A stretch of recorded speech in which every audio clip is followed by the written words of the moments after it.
started. Wrong Brothers. Oh, you already started it. You listening to the Wrong Brothers radio show. The Wrong Brothers. Oh, man. My name is Zach Badd. Once more and again, we do have my man Sid up in the house, of course, you know. How y'all doing today? Got my man Mag up in the house. Peace, Special guests up in the house tonight. We got Reverend Richard Bullard up in the house, the one and only. In the flesh. In the Yes, flesh. sir. In the flesh. And spirit. Yeah. Sid was bringing up that we got to bring the Reverend up in here because there's some things that definitely we need to talk about. And I think good we had information, man. Good yeah. information. Yeah. What's been going on? What's been going on with you, Reverend? I know your church has been kind of busy. You all are kind of getting known, at least from what I hear, for real talk, finally, in Pine Bluff, you know, and talking about things that are outside the box, actually in a church building. And I had never heard of it until I heard about it from Pope initially. Yeah, Lawrence. Yeah, right. Mm-hmm. And so what got you started with, doing something different around here than everybody else seems to be doing? Well, it didn't just start last year. As a matter of fact, it's something that I've been doing for the past 32, 33 years. Really?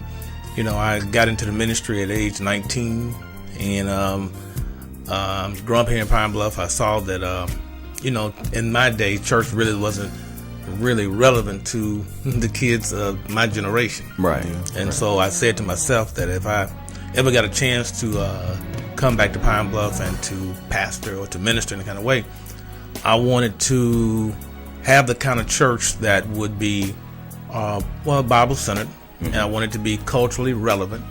I wanted to be socially liberating and personally developmental.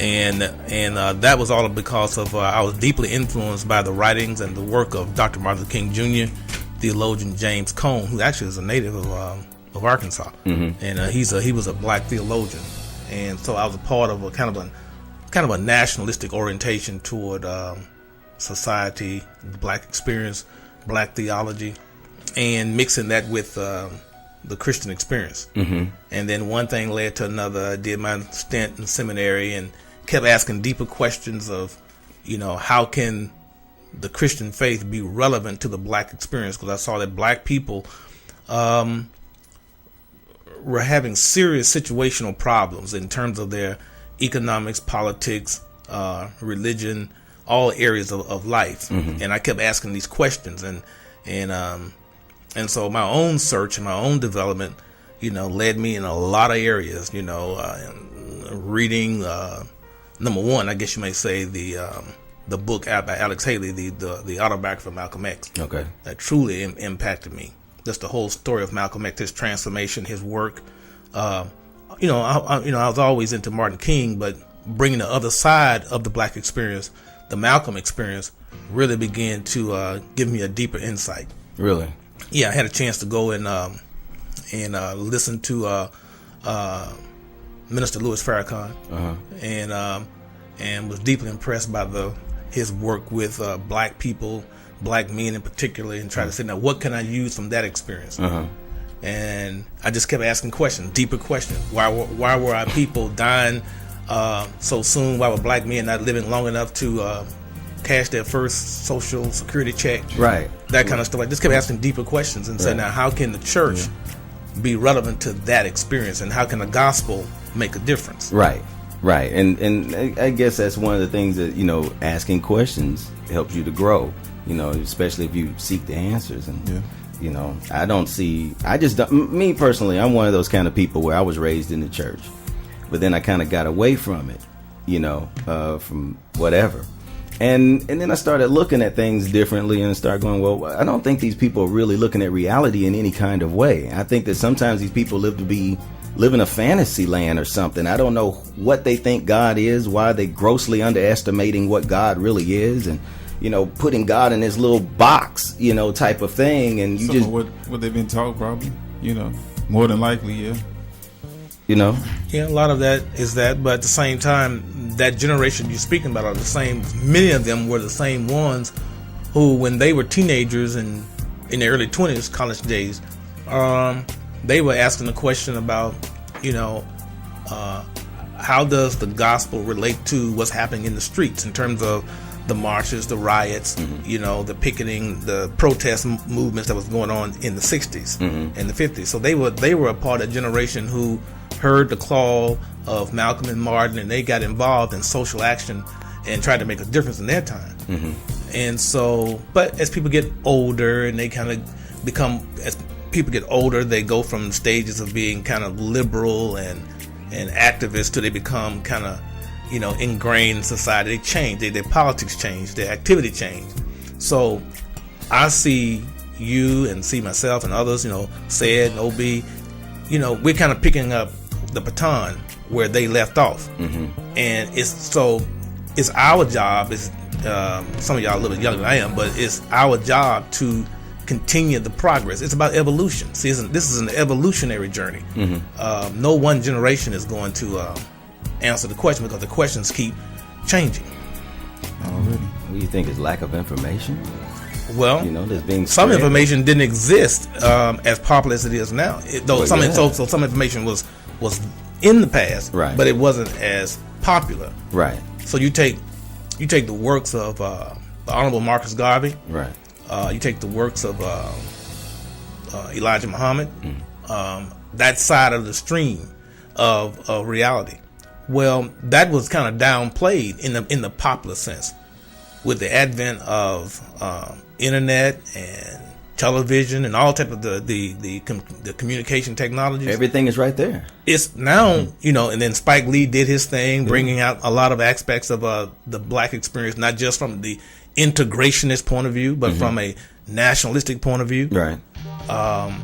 We're now beginning to put it together. We're connecting the dots. You know, you had the whole cultural revolution that took place in the 60s. A lot of people wasn't connected with that. Now we've kind of like gone through this thing, this back to Africa, this Afrocentric idea, because that's kind of where I came in. I became a kind of a little bit further than the black theology. I became more Afrocentric. I crossed the Atlantic Ocean and tried to say, let's connect this black experience back to Africa. So I was very influenced by Malifi Asante and his works. As I got a little bit further, the whole Afrocentric aspect of it. And so the music has changed. You know, you have some brothers like KRS One, and I'm going back this old school today. I mean today, but back in the day when I was moving, that was regular stuff. That was the stuff. You know, Chuck D, the Public Bridges Enemy. Over and all that was going. That's there. right. Yeah. You know, and that stuff really moved me and motivated me, and we started picking up these themes of trying to get our black mind. Yeah. And so we're in this is a progressive evolutionary stage, and I think that we're in a time now where we can really make some tremendous inroads and progress. I bet. But with the internet out right now, everything is out like on YouTube. You get a chance to see all these great speakers that you never would have gotten to see before. Yeah. You know what I'm saying? Who are some of the best ones y'all seen right now? The most influential ones that you've seen so far that changed your life? I seen Khalid Muhammad. You get straight to the point. Now, didn't Khalid Abdul Muhammad, isn't that same guy with bald head? Yeah. Didn't he die years ago? Because I thought he had an aneurysm years ago. He did. Now, that guy was tough. That's what the report said. That's what the report says. Conspiracy. Okay. But he's straight to the point, man. I mean, that's how we gotta be. We can't play around, with it anymore. You know what I'm saying? You gotta be. I mean, if you're gonna give them the information, be blunt with it, be for real with it, so they can understand you. You know what I'm saying? But do you see anybody actually out there doing that? And do you think it's doing any good? See, this goes along with the main subject of what you're bringing up. Okay, religion. What was this you were saying about It's it? I'm speaking on the aspect of as far as like how does religion affect us is now.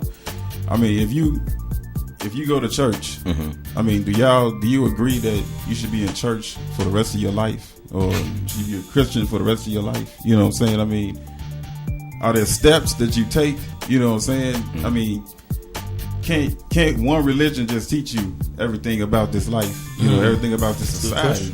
You know what I'm saying? I don't think so, though. That's what my thought is. I mean. But do you think one religion could do it? No, it can't. And that's what I'm saying. That's the question I want to ask, and that's I'm trying to get an answer to. You know what I'm saying? I mean,